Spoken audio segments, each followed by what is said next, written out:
আসসালামু আলাইকুম viewers, welcome to my channel cooking studio by Muntaha.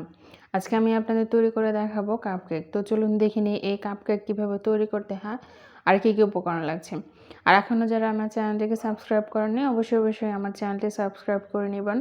Video ভালো লাগলে অবশ্যই একটা লাইক দেবেন, কমেন্টস করবেন এবং শেয়ার করতে ভুলবেন না। তো কাপকেক তৈরি করার জন্য প্রথমে আমি শুকনো উপকরণগুলো চেলে নিচ্ছি। এখানে আমি নিয়েছি হাফ কাপ পরিমাণ ময়দা, দিয়ে দিচ্ছি সামান্য একটু লবণ আর হাফ চা চামচ পরিমাণ বেকিং পাউডার দিয়ে এই তিনটি শুকনো উপকরণ ভালো করে চেলে নিচ্ছি। দেখুন চেলে নেওয়া হয়ে গিয়েছে। এবার আমি রুমের স্বাভাবিক তাপমাত্রায় থাকা একটি ডিম নিয়ে নিচ্ছি। এবার একটি ইলেকট্রিক বিটারের সাহায্যে কিছুক্ষণ বিট করে নিচ্ছি। আপনারা চাইলে হ্যান্ড বিটার দিয়েও করতে পারেন। এখানে আমি চিনি নিয়েছি 1/3 কাপ পরিমাণ। আপনারা চিনি মিষ্টিটা বেশি খেতে চাইলে চিনির পরিমাণটা বাড়িয়ে দিবেন, আর কম খেতে চাইলে কম দিবেন। আর এখানে আমি তেল দিয়ে দিচ্ছি 1/4 কাপ পরিমাণ। আপনারা চাইলে এখানে গলানো বাটারটাও ব্যবহার করতে পারবেন, তাহলে কাপকেকের টেস্টটা কিন্তু আরও বেড়ে যাবে। এবার আমি যে শুকনো উপকরণ চেলে রেখেছিলাম সেগুলো আমি মিশিয়ে নিচ্ছি। এখানে আমি 3 বার মিশিয়ে নিচ্ছি শুকনো উপকরণগুলো অল্প অল্প করে দিয়ে। এটা হ্যান্ড উইস্কের সাহায্যে মেশাচ্ছি।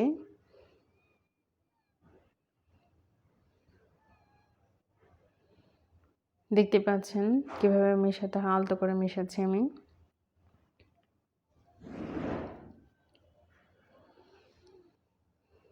মেশানো হয়ে গিয়েছে, আমার কাছে মনে হয়েছে বাটারটা একটু ঘন হয়েছে, তো সেজন্য আমি এখানে 2 টেবিল চামচ পরিমাণ কুসুম গরম পানি দিয়ে দিচ্ছি।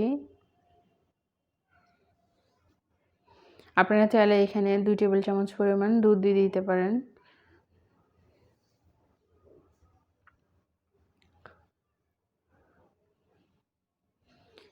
রেডি হয়ে গেছে মিশ্রণটা। এবার আমি এর মধ্যে দিয়ে দিচ্ছি 1 চা চামচ পরিমাণ ভ্যানিলা এসেন্স। আমি যেহেতু এটি ভ্যানিলা কাপকেক তৈরি করছি।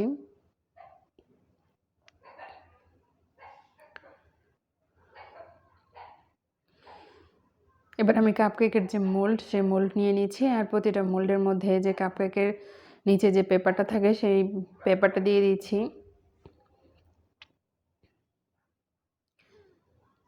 দিয়ে এবার আমি প্রতিটার তো অর্ধেকটা করে মিশ্রণ দিচ্ছি, পুরোটা কিন্তু দিচ্ছি না। দেখতেই পাচ্ছেন কতটুকু করে দিতে হবে।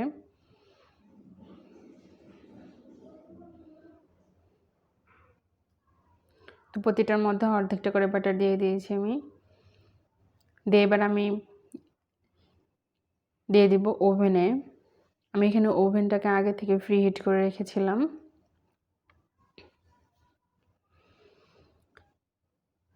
আমি এখানে 180 ডিগ্রি তাপমাত্রায় 20 মিনিটের জন্য দিয়ে দিচ্ছি। 20 মিনিট হয়ে গেছে। 20 মিনিট পরে দেখুন হয়ে গিয়েছে আমার কাপকেকগুলো। এবার আমি ঠান্ডা করে নিব। এবার আমি ক্রিম তৈরি করব। ক্রিম তৈরি করার জন্য ইলেকট্রিক বিটারের যে কাঁটা আর বাটিটাকে আমি কিছুক্ষণের জন্য ডিপ ফ্রিজে রেখে দিয়েছিলাম। আর এখানে বরফ ঠান্ডা হুইপিং ক্রিম নিয়ে নিচ্ছি আমি 1/3 কাপ পরিমাণ। নিয়ে এবার আমি এর মধ্যে দিয়ে দিচ্ছি 1 চা চামচ পরিমাণ আইসিং সুগার। হুইপিং ক্রিমের মধ্যে আপনারা চেষ্টা করবেন আইসিং সুগারটা ব্যবহার করতে, তাহলে ক্রিমটা ভালো হয়। আর যদি না থাকে সেক্ষেত্রে আপনারা চিনিটাকে গুঁড়ো করে নিয়েও ব্যবহার করতে পারবেন। তো এবার আমি 3-4 মিনিট ওয়েট করে নিয়েছি। দেখুন 4 মিনিট হয়ে গিয়েছে। 4 মিনিট পরে আমার ক্রিমটা এরকম হয়েছে, মোটামুটি রেডি হয়ে গিয়েছে। এবার আমি এর মধ্যে কালার মিক্স করব। এখানে আমি স্ট্রবেরি যে পিঙ্ক কালারটা আছে সেটি দিয়ে দিচ্ছি। দিয়ে এবার আমি 1 মিনিটের মতো বিট করে নিচ্ছি। বিট করে জাস্ট কালারটাকে মিক্স করে নিচ্ছি। দেখুন এর সাথে কিন্তু হয়ে গিয়েছে আমার ক্রিমটা। এবার আমি এগুলোকে একটি পাইপিং ব্যাগে ভরে নেব। আমি এখানে 2D যে স্টার নজলটা আছে সেই নজলটা নিয়েছি। নিয়ে একটি পাইপিং ব্যাগের ভিতরে আমি ক্রিম ভরে নিচ্ছি। আর এর সাথে আমার কাপকেকগুলো কিন্তু ঠান্ডা হয়ে গেছে, তো আমি একটা ভেঙে আপনাদের দেখিয়ে দিচ্ছি কেমন হয়েছিল, ভিতরটা কেমন হয়েছে। দেখতেই পাচ্ছেন কতটা সফট। এটা খেতেও কিন্তু মাশাআল্লাহ অসাধারণ। এবার আমি ডিজাইন করে দিচ্ছি।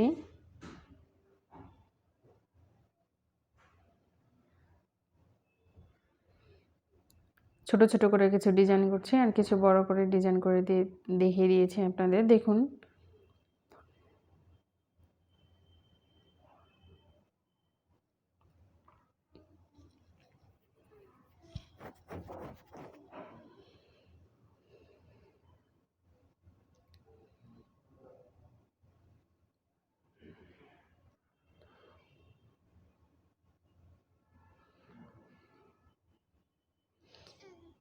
এবার আমি সবগুলোকে একটি প্লেটে উঠিয়ে নিচ্ছি, নিয়ে উপর দিয়ে কিছু চকলেট স্প্রিঙ্কেল ছড়িয়ে দিচ্ছি। আপনারা চাইলে এখানে যে কোনো ধরনের সুইট বল দিয়েও সাজিয়ে নিতে পারেন এই কাপকেকগুলো।